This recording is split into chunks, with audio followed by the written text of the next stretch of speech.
एक तर आपण हा जो नाफेड जो कांदा मार्केटमधून घेतात, ज्या वेळेला स्वस्त कांदा होतो, भाव पडायला लागतात त्यावेळेला, आणि असं सर्वसाधारणपणे पद्धत आहे की जर कांद्याचे भाव खूप वाढले तर नाफेडने जे आहे तो कांदा बाहेर काढायचा. आता आज परिस्थिती अशी झाली आहे की कांद्याचे भाव जेमतेम 1300-1400-1500 आहेत आणि त्याच्यामध्ये नाफेडने अगोदर जो कांदा घेतलेला होता तो बाहेर काढलेला आहे. आणि हे जर झालं की ताबडतोब व्यापारी काय करतात की 500-700ने तो मार्केट एकदम खाली आणतात. आणि मग त्यामुळे जे आहे प्रचंड अडचणीत शेतकरी, कांदा उत्पादक शेतकरी आलेले आहेत.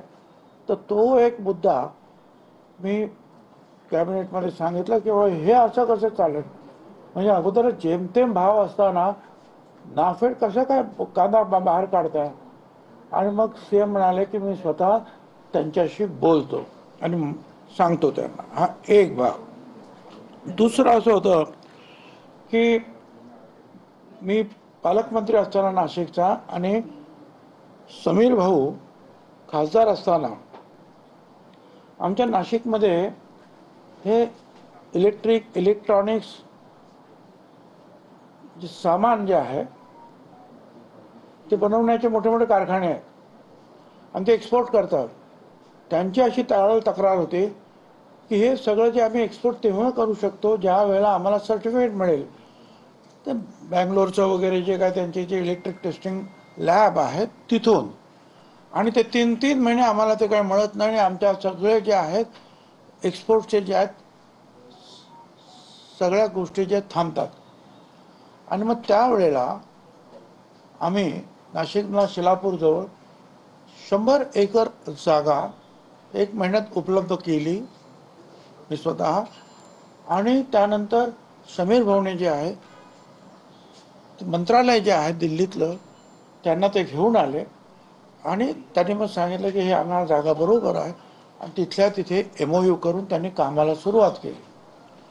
परंतु हळूहळू ते काम सुरू होतं आणि आता ती लॅब जी आहे जवळजवळ 1000 कोटी रुपये मला वाटतं एकूण त्याच्यावर पूर्णपणे जे खर्च झालेला आणि हजारो लोक कामाला सुद्धा तिथे लागणार. मग मी पत्र लिहिलं होतं मनोहरलाल खट्टर केंद्रीय मंत्री यांना की बा याचं उद्घाटन करा ताबडतोब. आणि त्यांनी मला सांगितलं मी येतो. आणि मग त्या संदर्भामध्ये सुद्धा मला CM साहेबांना भेटून सांगायचं होतं की ते येत आहेत, बाकीची जी काही व्यवस्था करावी लागते ते आपल्याला करावी लागेल. तर ते सुद्धा जे आहेत मग उद्याच्या कार्यक्रमाला ते येणार आहे. हे तिसरं आहे. चौथं जे आहे की येवला शहराला एसगाववरून कायमस्वरूपी प्यायच्या पाण्याचा पुरवठा व्हावा म्हणून आज काही वर्ष मी जे आहेत सतत त्याचा पाठपुरावा करतोय. तर आज त्या कॅबिनेटच्या विषयामध्ये एक अशा प्रकारचा विषय होता आणि म्हणून तो सुद्धा विषय मी तिथे सांगितलं की मी तर आज एकनाथराव शिंदे मुख्यमंत्री असल्यापासून त्याचा आग्रह धरतोय. आता ज्या मुख्यमंत्र्यांनी सांगितलं ते नाही, तर ते पण त्यांनी सांगितलं की लवकरात लवकर आणा. आणि नंतर जे आहे हे जे आहे महात्मा फुले समता परिषदेच्या वतीनं मी मुख्यमंत्र्यांना एक 8 पानी जे आहे पत्र लिहिलेलं. हे पत्र म्हणजे वकिलांनी ड्राफ्ट केलेलं आहे सांगायचं म्हणजे.